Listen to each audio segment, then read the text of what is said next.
points and had more yards versus the Colts. It's also funny too that they were dogging us because we beat the Bengals, right? Mm-hmm. Bengals by what was it, 9 points, and then the Bengals turn around and beat the Steelers.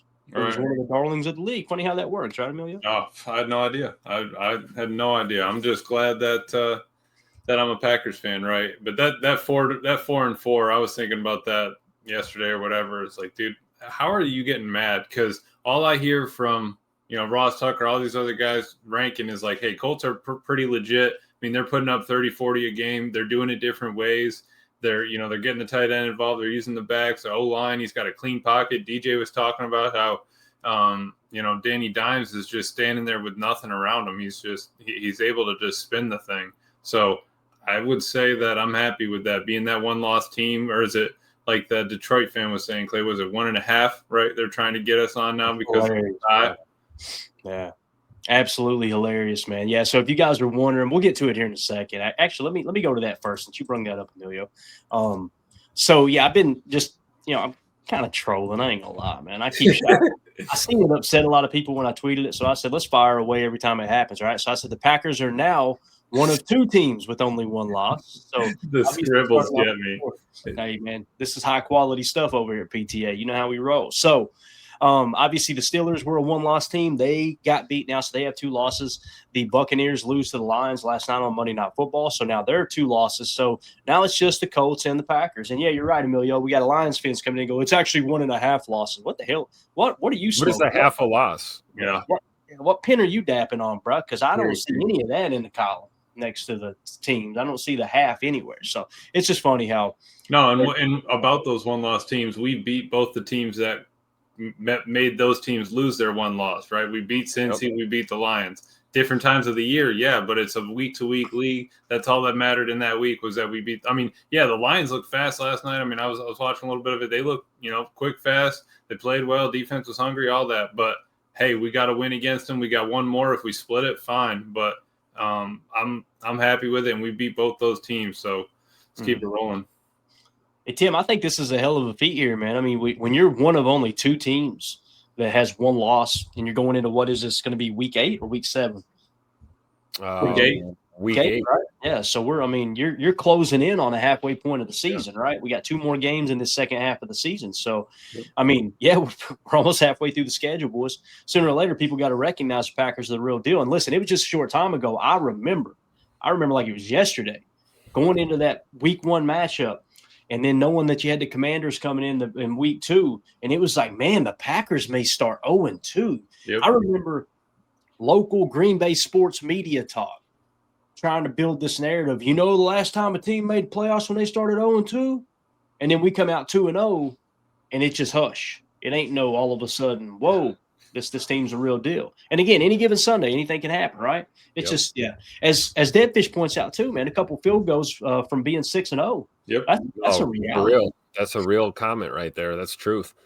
Yeah, absolutely. I don't think anyone would have it on their bingo card that even going into week 7 that those would be the 4 teams with 1 loss, and then now we're going into week 8 and it's Green Bay and Indianapolis are the only teams with 1 loss. I don't think anyone had that on their bingo card going into this season. So we'll take it right now. We're at the top. If the playoffs started today, we'd be the 1 seed, right? Yeah, that's exactly what this graphic shows right here. So let's get into it, boys. Let's talk about it. All right. So after week 7, the divisional round, right? Here's how everything, all the seeds would shake out. They'll start in the AFC. It would be the number 1 seed, Indianapolis Colts. The number 2 seed, New England Patriots, would host the Jacksonville Jaguars, the number 7 seed, right? The Denver Broncos, being the number 3 seed, would host the Chargers, who's the 6th seed. And the Steelers, who are the number 4 seed, would host the Buffalo Bills. We just talked about the Steelers getting beat by the Bengals, who we beat by 9 points, and everybody's raking us over the coals like it was just a less than stellar victory. And they're actually the 4th best team in the AFC the way it sits right now. Yep. So see me fighting that back, didn't you, Emilio? I'm glad you're holding it in there because, man, I would be excited too, Clay. That's all you were doing. You were just getting excited about the pack, baby. Right. First round by midseason. I mean, like you said, looking at those first 2 games, everyone was talking we could be rolling out 0-2, and we're we're in the driver's seat, right? You're still making mistakes. You still got pre-snap penalties we got to clean up, different things here and there, focus things. But you don't have to be perfect right now. You just got to get the win so you get to the end of the season. Then you need to be perfect in the postseason. That's it. Yep, that's all that matters. I mean, looking at this right now, like look at the AFC side. No Kansas City, no Baltimore. Crazy. Wow. I'm willing to bet that by the time we're approaching week 16, 17, and 18, that this playoff picture might look a little bit different. Oh, yeah. Might be some teams that creep in, some that drop off. But it's a good place to be nearly at the halfway point of the season to be the one seed right now. We love it. Yeah. Now, jumping over to the NFC side, obviously the news of the day, the Packers are officially the number 1 seed in the NFC. All right. The number 2 seed, what that means, basically, the Packers get a first-round bye, right? So the number 2 seed is the San Francisco 49ers. They would host the number 7 seed LA Rams. The number 3 seed Philadelphia Eagles, the reigning Super Bowl champs, would host the number 6 seed Seattle Seahawks. And the Tampa Bay Buccaneers, being the number 4 seed, would host the Detroit Lions, who are the 5 seeds. So really, really interesting to see how those kind of shake out there in the NFC. But how cool would it be, man, to go into the playoffs, number 1 seed, have a game at Lambeau? That would be absolutely awesome, man. We know the cold weather, everything we love about Lambeau Field, the mystique that is the frozen tundra of Lambeau Field. I don't know, man. It fires me up. And listen, will we finish here? I don't know. Do I feel like the Packers are the best team in the NFC? If I'm being completely honest, there's a couple teams on this list that I go, man, they could beat the Packers. They could beat the Packers, just like the Packers could beat them, right? Yep. So from a realistic standpoint, it's not like, yes, we are the best team in the NFC, log it, right?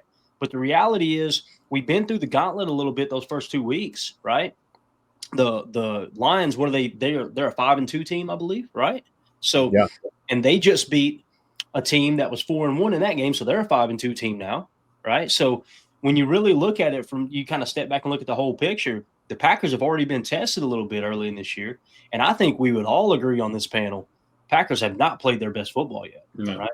I don't think so. Not a complete game, both sides of the ball. So it's coming, though. I guarantee you it's coming. Hopefully it's this Sunday against the Steelers.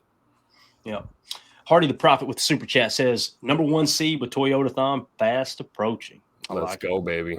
We ain't even so that would mean if we were the 1 seed, that would be first round bye and then a home playoff game against the lowest remaining seed or the lowest remaining seed after the bye week, correct? Yeah, it'd be LA, Seattle Lions or Tampa, right? Would pretty much be our odds. Yep. Yeah. So let's say if it shook out this way, right? And thank you for that Super Chat, Hardy. Appreciate you, buddy. So let's say that it shakes out, the LA Rams were to beat the 49ers, they were to upset them as the number 2 seed, then we would obviously play the Rams that next game, right? Well, let's say the 49ers won that game, and then the Seahawks upset the Philadelphia Eagles, we would be playing the Seahawks, right? So and so on and so forth. So I mean, again, there's some good teams there. Seattle has been really impressive to me. I mean, they sure. Sam Darnold. We'd rather see him at Lambeau than going out to Seattle for sure. Yeah. Absolutely, man. Completely agree with that. So pretty cool, man. Pretty darn cool that the Packers are the number 1 seed. And I thought this was awesome as well. If we're on the topic, let's just kind of hit this. We were talking about the Packers traveling well, right? Love this shot right here, man. I think it was Lambeau Field actually tweeted it out. It says Lambeau Southwest. Look at all the Packer fans that Tucker Kraft's celebrating with over there. This was that 4th down catch, right? Yeah. You can't see the kid that he dapped up. Right. Standing right in front of Tucker in this shot, but that was awesome, man. Yeah. I love the only person you see here, too, that's not excited. Somebody's looks like a Lions shirt right there, don't it? Look at the arms all crossed. Is that Dan Campbell over there hanging out? What the hell's Dan Campbell doing? Unbelievable, right? Little Spygate 2025. Be careful. My man right here looks like he dropped his vodka, didn't he? I think that's what's going on there. So. Looked like they added him in after, Clay. Looked like they just said, we just need to get a little bit more in here. I like the dude with the hard hat in the second row. He is just mean. He's got the little tassel. I'm a Cardinals fan tassel, and he's just mugged up.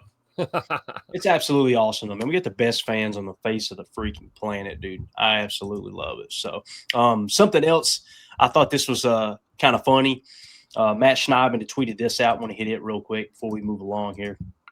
Matt Schneidman tweeted out, with Goody on the phone. Quote, Lucas Habersick, the guy you worked out 3 weeks ago. Yeah, that'll be a first-round pick.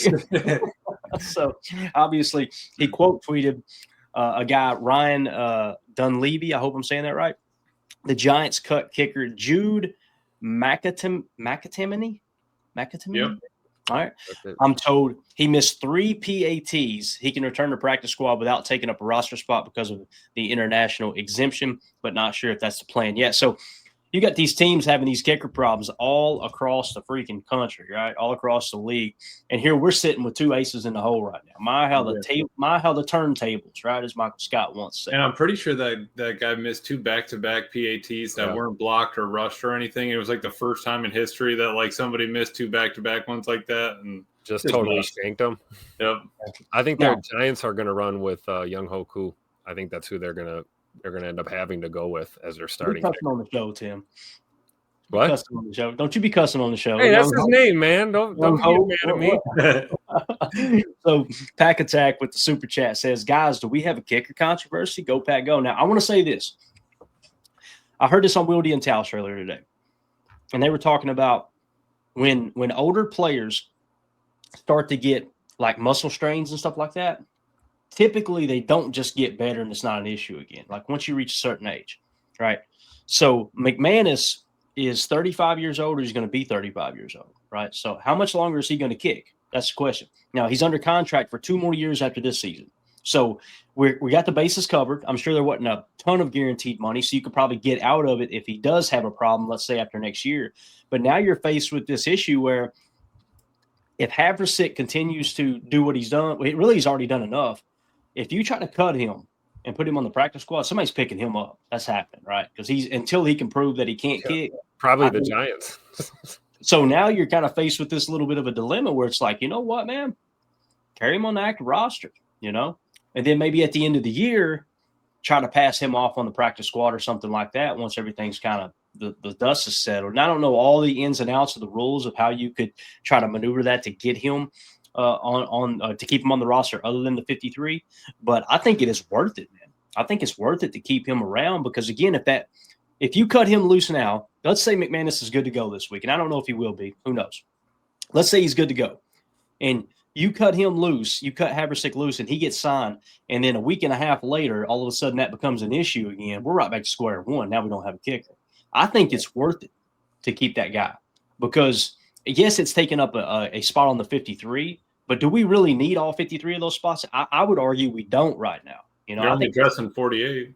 Right. So I think it's worth it. I want to know what the chat thinks about that. I want to know what you guys think about that. And again, Pack Attack, thank you for the super chat. Appreciate you. I don't think there's a kicker controversy. I think it's hands down Brandon McManus is the better kicker. Don't get me wrong. But when you go out there and hit a 61-yarder and you're 10 for 10 now on field goals next year, I can understand why you're asking that question. So what do you guys think? The only concern I would have is Scoot, right? We got to activate him or send him back to IR, I believe. So there's a roster spot that you're going to probably keep open for Scoot, even though he's not going to play all that much. And then you're going to carry 2 kickers clogging up roster spots. So it could get a little crowded, but I agree wholeheartedly. I mean, McMoney is the dude, but you cannot afford to let Haversick just go and end up probably coming back to bite you in the ass later in the year for another team. And he certainly got the youth factor and the strong leg, right? We all saw the 61-yarder. I'm convinced it was good from 63 or 64. At least he had plenty of leg on that kick, and confidence through the roof, obviously. So I agree, Clay. I'd like to keep them both around if we can.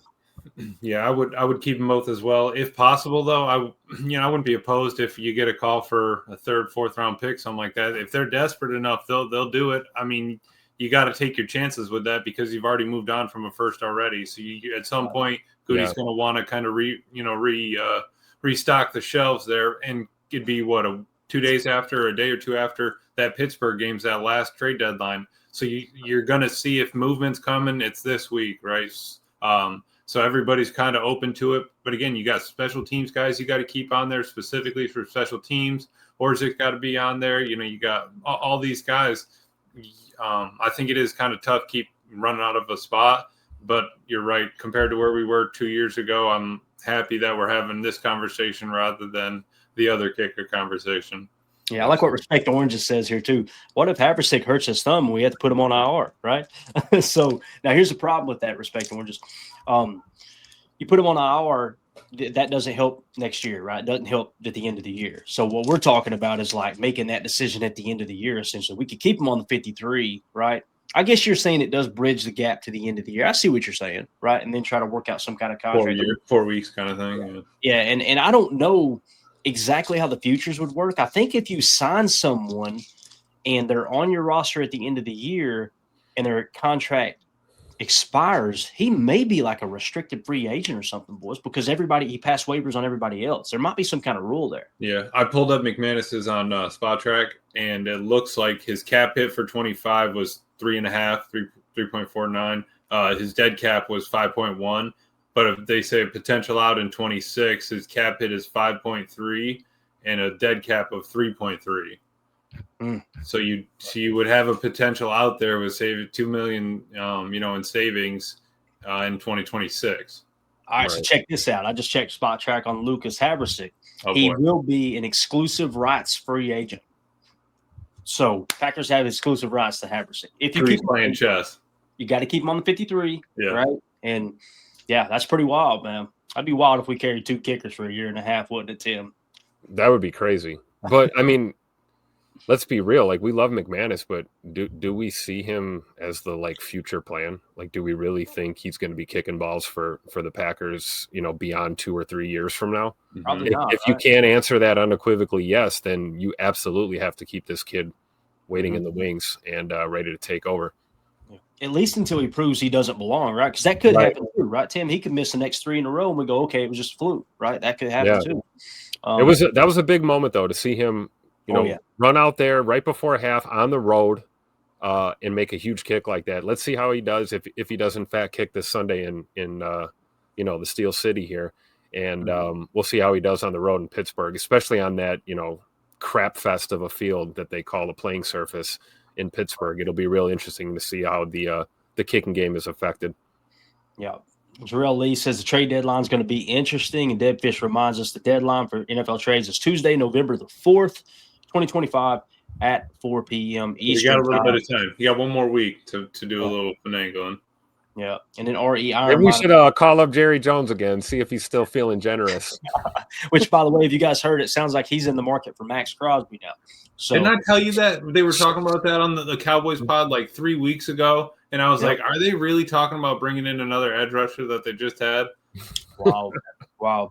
So you guys let us know in the chat, man. What do y'all think about, if you're watching this video back later, appreciate everybody in the live chat here. We're kind of keeping up with that as we go. But if you're watching this video back later, let us know in the comments. What do you think about the Packers being the number 1 seed in the NFC? Do you think it's legit? Do you think it's, hey, this will probably shake out in a different direction? Also, let us know what you think about the